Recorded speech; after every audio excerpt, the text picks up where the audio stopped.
जैसा कि अभी पिछले वाली वीडियो में आपने देखा था कि कैसे हम जो है एक के पालनपुर नाम का गांव की एक कहानी हम बताने जा रहे हैं और उसको धीरे धीरे आपकी थॉट प्रोसेस को बढ़ाने की कोशिश कर रहे हैं। तो चलते हैं। सबसे पहले हमने देखा कि वो जो गांव है उसमें कैसे लोग रहते थे, किस तरह से लोग रहते हैं, कितने परसेंट फैमिली रहते हैं कि उस गांव में, कितने फैमिली, एक तिहाई फैमिली कैसी हैं और कितने फैमिली जो है ज़्यादा डेवलप हैं। ये सारा चीज़ें हमने देखा। देखिए अब हम बता रहे हैं कि electricity power all the tubewell in the field and used in various type of small business. उस जो वो गांव है उसमें इलेक्ट्रिसिटी पावर का उपयोग करके ट्यूबवेल वगैरह जो है अपनी फील्ड में जो ट्यूबवेल वगैरह हैं उनका उपयोग, इलेक्ट्रिसिटी का उपयोग करके और छोटे मोटे अलग अलग प्रकार के जो स्मॉल बिजनेस हैं उनको बढ़ा रहे हैं। अभी Palanpur has a two primary schools. Palanpur में दो प्राइमरी स्कूल है एंड वन हाई स्कूल्स, एक जो है 10वीं तक की है यानी हाई स्कूल है। और there is a primary health centre run by the government, जो गवर्नमेंट के द्वारा चलाया जा रहा है, प्राइमरी हेल्थ सेंटर भी है वहाँ। And one private dispensary where the sick are treated, जहाँ पे एक प्राइवेट डिस्पेंसरी भी है वहाँ पे। डिस्पेंसरी मतलब एक प्राइवेट रूप से जो अपना खोल लेते हैं, जिसमें कुछ डिग्री वगैरह रख लेते हैं, करने के बाद उसके अकॉर्डिंग वो जो है हेल्थ केयर होते हैं, तो डिस्पेंसरी भी है। देखिए इसके साथ साथ अभी आप हमने देखेंगे कि the description above so that Palanpur has fairly well developed system of roads, transports, electricities, irrigations, schools and health centre care. अब हमने जो ऊपर स्टोरी पढ़ा तो हमें ये समझ में आया दोस्तों कि पालनपुर जो है तो वो क्या है बताइए, फेयरली रूप से डेवलप है ना, और सिस्टम है, रोड्स है, ट्रांसपोर्ट्स है और क्या है, इलेक्ट्रिसिटी है, सिंचाई है, इरिगेशन से सिंचाई का भी साधन है ना, और स्कूल भी है और हेल्थ, और क्या है बताइए, हेल्थ सेंटर है। ठीक है, तो कंपेयर दीज फैसिलिटीज है ना, अगर हम देखें तो with the those in your near by village, आप भी ऐसे ही जो है आसपास के जो गांव हैं उनका भी आप तुलना कर सकते हैं। ठीक है, देख करके कि क्या ये सारी चीज़ें हैं। देखिए the story of Palanpur an imaginary village, एक तरह से जो पालनपुर है स्टोरी है वो इमेजिनरी काल्पनिक रूप से एक गांव है। Will take us through the different types of production activities in the village, जो कि अलग अलग प्रकार से प्रोडक्शन किया जाता है, अलग अलग प्रकार से एक्टिविटीज भी की जाती है गांव में। In village across in India farming, ठीक है, is the main production activity. ठीक है, the others production activity referred to as non farm activity included small manufacturing, transport, shopkeeping etcetera. अभी हमने देखा कि इसमें जो है छोटे छोटे गांव के लोग हैं, फार्मिंग प्रोडक्शन भी होता है, इसके अलावा भी कुछ अन्य बिजनेस में भी वो एक्टिविटी में इंक्लूड हैं जो नॉन फार्मिंग एक्टिविटी है, लेकिन वो कम है। मैन्युफैक्चरिंग वाला भी काम कम हो रहा है, ट्रांसपोर्ट वाला है ही है, आपने देखा होगा, शॉप कीपिंग है, एक्सेट्रा चीज़ें हम यहाँ पे इनके पालनपुर वाले गांव को हमने समझा। We shall take a look about these type of activities after learning a few general things about production. अभी हमने बताया कि जो स्टोरी है इसमें हमने देखा है कि कुछ ऐसे इस हम उत्पादन के बारे में कुछ समान बातें जानने के बाद उन दोनों प्रकार की क्रिया पर हम क्या करेंगे, विचार करेंगे। कुछ चीज़ें इसमें दी गई है। ठीक है, अब देखिए जनरली इन सारी चीज़ें में हम आपकी जानकारी रखेंगे। ठीक है, तो अपन देख रहे हैं, साथ ही साथ अगर हम देखें तो, और ऑर्गेनाइजेशन प्रोडक्शन, अगर हम देखें ऑर्गेनाइजेशन प्रोडक्शन का मतलब उत्पादन का संगठन। ऑर्गेनाइजेशन मतलब संगठन होता है, प्रोडक्शन यानी उत्पादन होता है, तो उत्पादन का क्या संगठन होना चाहिए, ये बारे में आज हम पढ़ेंगे। जैसे कि the aim of production is are produce the goods and service that we want. अभी उत्पादन का उद्देश्य ऐसी वस्तुएं और सेवाएं उत्पादित करना जिनके हमें आवश्यकता है। ठीक है, हमें जिसकी ज़रूरत है, there are 4 requirement for production of goods and services.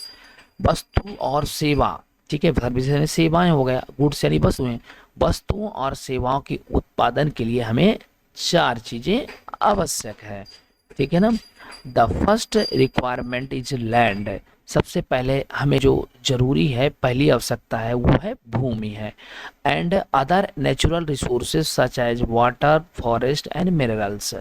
और अगर हम दूसरी आवश्यकता की बात करें तो बहुत प्राकृतिक संसाधन, नेचुरली संसाधन में आप देखेंगे तो आपको वाटर मिलेगा, फॉरेस्ट मिलेगा और एवं मिनरल्स आपको दिखेगा। देखिए साथ साथ the second requirement is a labour. Second में अगर हम बात करते हैं तो आपकी जो रिक्वायरमेंट होती है वो है, दूसरी आवश्यकता श्रम है, यानी लेबर है। That is people who will, जिसमें लोग who will do the work, जो कि लोग जिस पर काम करते हैं।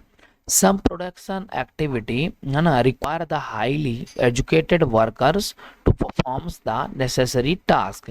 कुछ जरूरी टास्क के लिए हमें कुछ एजुकेटेड वर्कर्स की भी जरूरत पड़ती है। Other activity required worker who can manual worker.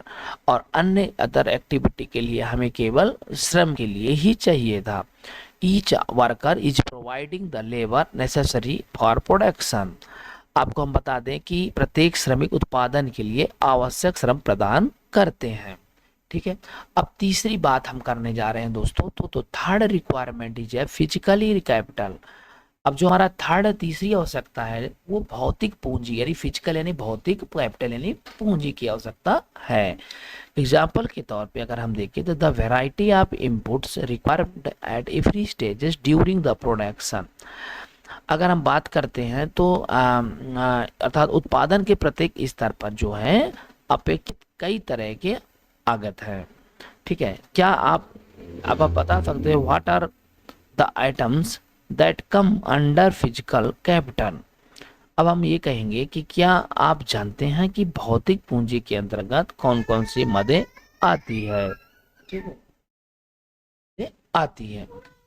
Example के तौर पे हम टूल्स की, मैकेनिक्स एंड बिल्डिंग्स की बात करें तो औजार, मशीन, भवन की बात हम करें तो tools and mechanism range from very simple tools such as a farmer's plug to sophisticated mechanics such as generator, turbines, computers, etc. अगर हम बात कर रहे हैं दोस्तों तो औजार, मशीन से अत्यंत साधारण औजार जैसे किसान का हल से लेकर के कई मशीनें, जनरेटर, टरबाइन, कंप्यूटर एक्सेट्रा इसके अंतर्गत आते हैं।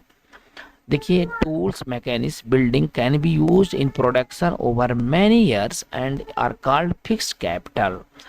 आपको बता दें कि कई वर्षों तक प्रयोग होता है और इन्हीं को हम फिर स्थायी पूंजी के नाम से भी जानते हैं। फिक्स मतलब स्थायी, कैपिटल यानी पूंजी के नाम से हम जानते हैं। अब दोस्तों देखो, अब raw material and money in hand. अब देखेंगे रॉ मटेरियल यानी कच्चा माल और नगद मुद्रा के बारे में हम थोड़ा सा बात करेंगे। तो production requires variety of raw material such as the yarn used by the weaver and the clay used by the potter। उत्पादन में कई प्रकार के कच्चे माल की आवश्यकता होती है।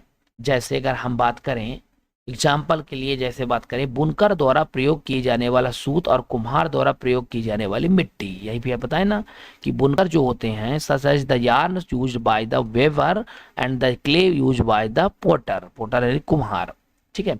Also some money is always required during production to make payment and buy to other necessary items. आपको हम बताते हैं कि उत्पादन के दौरान भुगतान तथा जरूरी माल खरीदने के लिए कुछ पैसे की भी आवश्यकता होती है। Raw material and money in the hand are called working capital.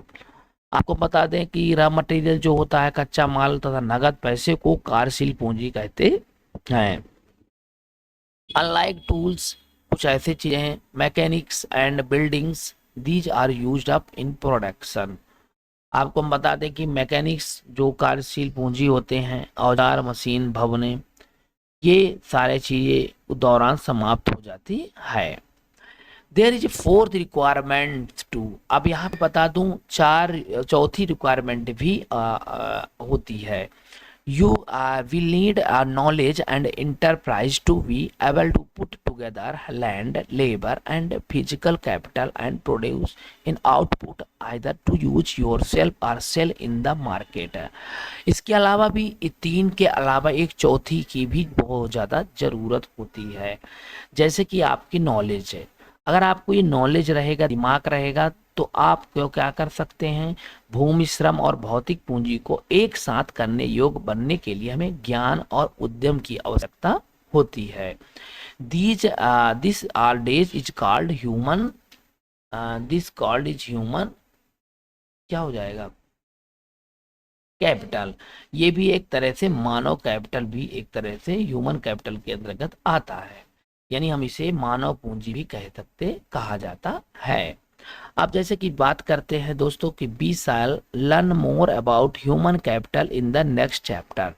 हम भी आगे जो है नेक्स्ट चैप्टर में ह्यूमन कैपिटल के बारे में भी पढ़ेंगे। In the picture identities the land, labour and fixed capital use the production. ये जो आपके सामने चित्र दिख रहा है, इसमें आप बताएंगे कि कौन कैपिटल, कौन लेबर है, कौन लैंड में आता है, कौन फिक्स कैपिटल के अंतर्गत होता है। तो इसमें आराम से अगर आप ऊपरी बातें समझ गए होंगे तो इसमें आप छांट सकते हैं। अब देखिए, every production is organised by combined land, labour and physical capital and human capital. आपको हम बता दें कि उत्पादन भूमि, श्रम और पूंजी को संयोजित करके संगठित होता है, जिन्हें उत्पादन के कारक कहा जाता है। तो किसे फैक्टर ऑफ प्रोडक्शन किसे कहते हैं, जिसके द्वारा लैंड, लेबर, फिजिकल कैपिटल और ह्यूमन कैपिटल को मिला करके कोई चीज जो बनता है, तो which is are known as factor of production, तो उसी को उत्पादन के कारक कहा जाता है। As we read through the story of Palanpur, we will learn more about the first 3 factors of production. मैं आपको बता दूं कि पालनपुर की कहानी को पढ़ने के क्रम में हम उत्पादन के प्रथम 3 कारकों के बारे में और अधिक सीखेंगे। ठीक है, ये we will refer the physical capital is the capital in the chapter, इस चैप्टर में पढ़ेंगे। ठीक है ना। अब देखिए यहाँ पे इस अध्याय में हम भौतिक पूंजी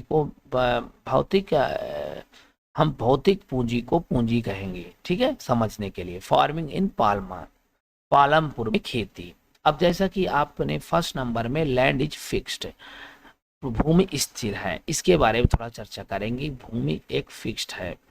अब जैसा कि आपको इसमें दिखाई दे रहा है, farming is the main production activity in Palanpur.